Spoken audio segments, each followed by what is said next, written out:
Good morning, boys and girls. For today's ELA lesson, I will be sharing with you a Reader's Workshop lesson.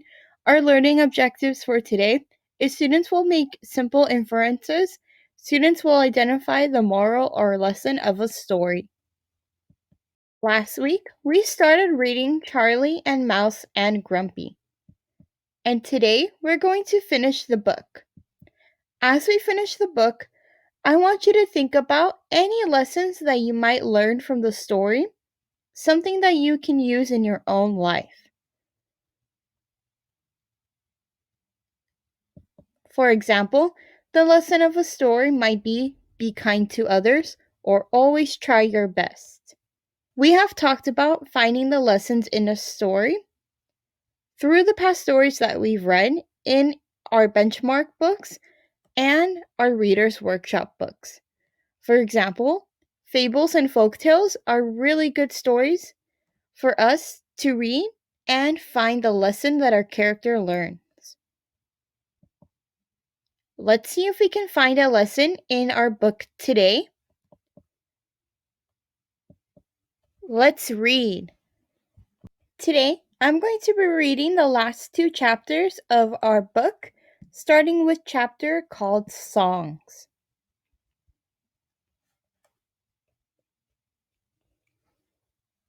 Listen as I read.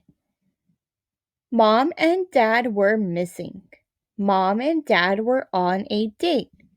It was Grumpy night. Grumpy night! Who likes pizza? Asked Grumpy. Everyone, said Charlie. With extra cheese, said Mouse. They ate pizza. Who likes forts? Asked Grumpy. Everyone, said Charlie.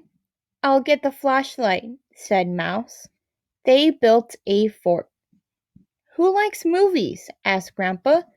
Everyone, said Charlie.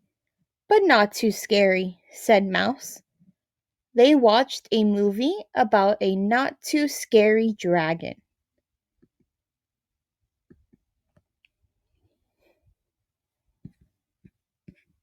Who likes to go to bed? Asked Grumpy.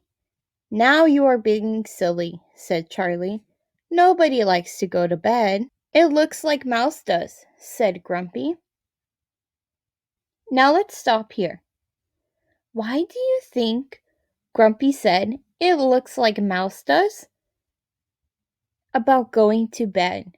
What clues can we find in our story and in our pictures to support why Grumpy said that? I'll let you think about that for a few seconds. Maybe Grumpy said that because Mouse is sleeping on the floor in the fort. You can see that his eyes are closed in the picture and he has a blanket over him. So maybe Grumpy said that it looks like Mouse likes going to bed because he is already sleeping on the floor. Now let's read on. That is different, said Charlie. He is not in bed. You're right about that, said Grumpy. We should take him there. I'll help, said Charlie. Now you have to sing the good night song, said Charlie. It is a rule. I am not a very good singer, said Grumpy. Please, said Charlie. I will try, said Grumpy. Grumpy sang. When he was finished, Charlie said, You are not a very good singer, Grumpy. I told you so, said Grumpy. Also, that is not the right song, said Charlie. Which song is the right song? Asked Grumpy. Is it the one about painting ponies? No, that is not the right song, said Charlie. Is it the one about buying a bird? Asked Grumpy. No, that is not the right song, said Charlie. Well, is it the one about jumping in a river? Asked Grumpy. No, that is not the right song either, said Charlie. I know, said Charlie. I will sing the song, then you will know it. Okay, said Grumpy. Charlie sang. Can you sing it again? Asked Grumpy. I did not quite get it all. Charlie sang the song again. Most of it, anyway.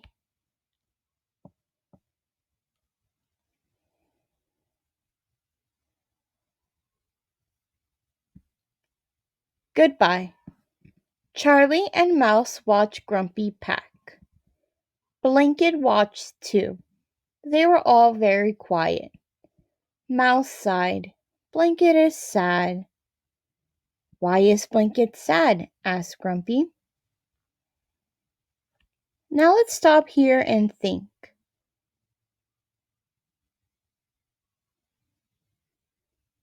Why did Mouse say that Blanket is sad?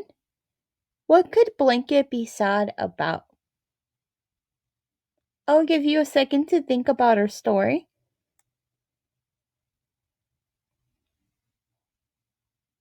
Maybe Blanket is sad because Mouse and Charlie look like they're sad and they're frowning. Also, it looks like Grumpy is folding his clothes, and I think that looks like a suitcase. So maybe he's packing his things to go away. Let's find out more about why Mouse said that Blanket is sad. Blanket is sad because of the rain, said Mouse. Oh, said Grumpy. I thought maybe it was something else. Grumpy zipped up his bag. Mouse sighed again. Blanket is still sad. Well, said Grumpy, it is still raining. Yes, said Mouse. Also, Blanket wants a cookie. I don't have any cookies, said Grumpy. I didn't think so, said Mouse. Grumpy wheeled his suitcase away. Charlie followed Grumpy. Mouse followed Grumpy. They stood at the door. Grumpy put on his shoes. Grumpy put on his hat. Grumpy hugged Charlie and Mouse. You know, he said, sometimes it has to rain so that you can be happy when the sun comes out again. Did you ever think about that? Mouse thought about that. No, Mouse said. Blanket would be happy if it was sunny all the time. Blanket likes the sun. Oh, said Grumpy. I guess I was wrong. Grumpy hugged Charlie and Mouse again. Grumpy said, Don't get too medium, okay, Mouse? Mouse nodded. Grumpy opened the door. Charlie said, You know what, Grumpy? What? Asked Grumpy. I don't think Mouse was talking about Blanket, said Charlie. I don't think Blanket is the sad one. You don't? Said Grumpy. No, said Charlie. I think he was talking about me.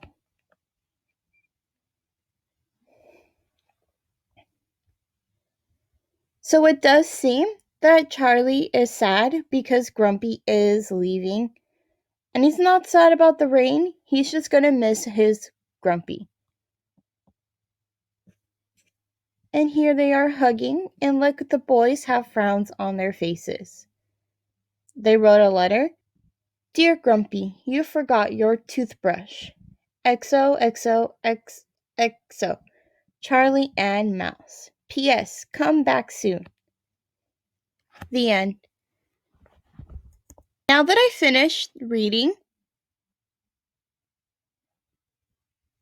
I think there might be at least one life lesson in this book, something that the characters learn that we can use in our own lives.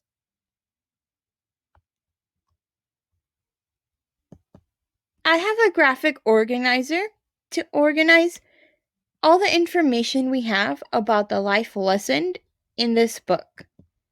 Our book title is Charlie and Mouse and Grumpy. The lesson or moral. I think the lesson that Charlie and Mouse learned at the end of our story when Grumpy was leaving was that it's okay to feel sad sometimes. There will be both happy and sad times in our lives. And that's okay. It's okay to feel different emotions, like being sad and being happy. And now, let's go back and look at some supporting details in our story that help support the lesson that Charlie and Mouse learned.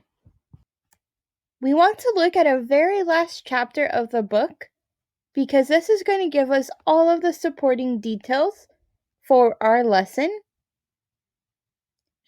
So we're looking at the chapter Goodbye. The first sentence that talks about being sad is Mouse sighed, Blanket is sad. Then he explains that Blanket is sad because of the rain.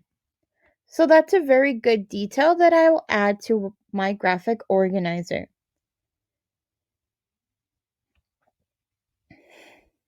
Also, in the pictures, we see that Charlie and Mouse are watching Grumpy pack up and filling everything in his suitcase like he's ready to leave.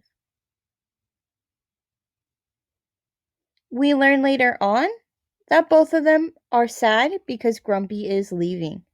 So that's a good detail, the details we get from our pictures that I'm going to add on our graphic organizer.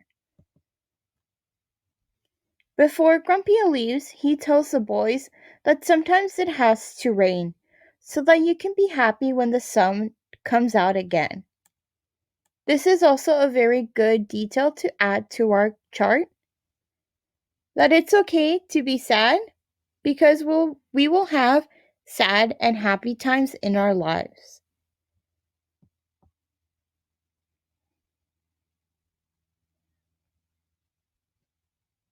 Another important detail is that Charlie said that he was sad and not Blanket.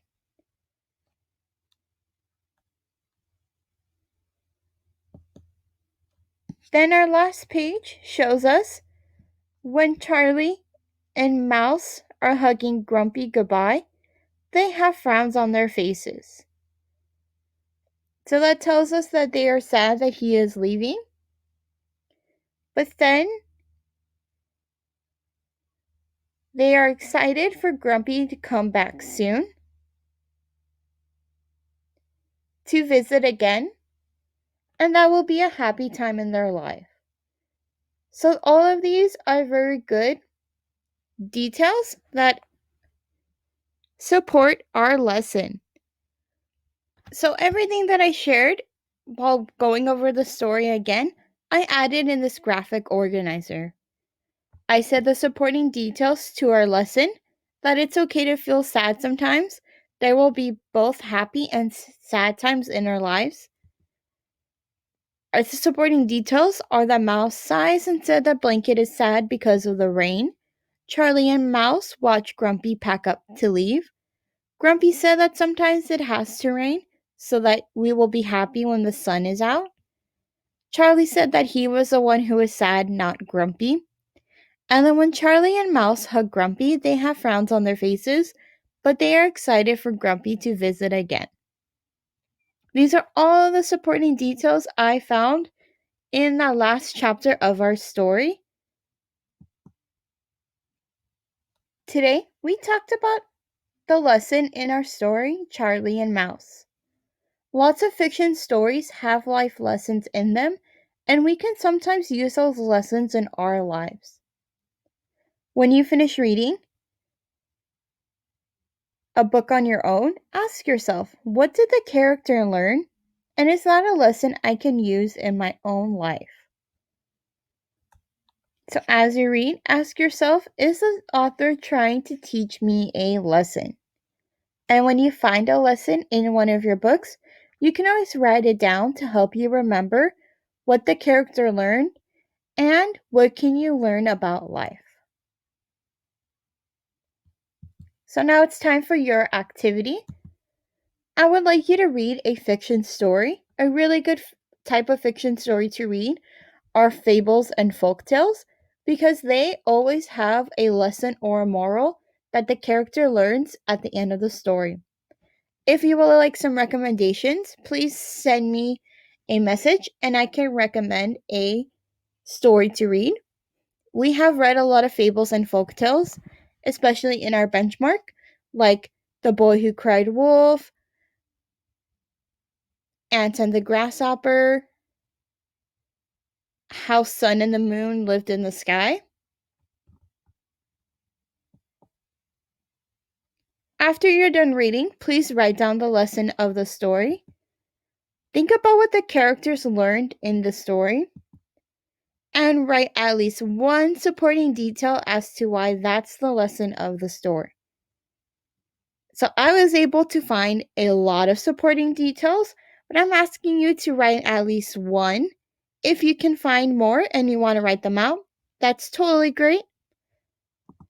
And when you're done, take a picture of your work and upload it to the portfolio page on Class Dojo. You can always use this graphic organizer as a template to write your activity for today. Include the book title, the lesson or moral, and supporting detail or supporting details. This is a sentence stem that you can use to write your supporting details. You can either do bullet points or you can write a sentence. This is the lesson because blank, and you explain why you think that's the lesson that the character learned. If you have any questions about this lesson or the activity, please let me know. I hope you guys have a great day. Bye.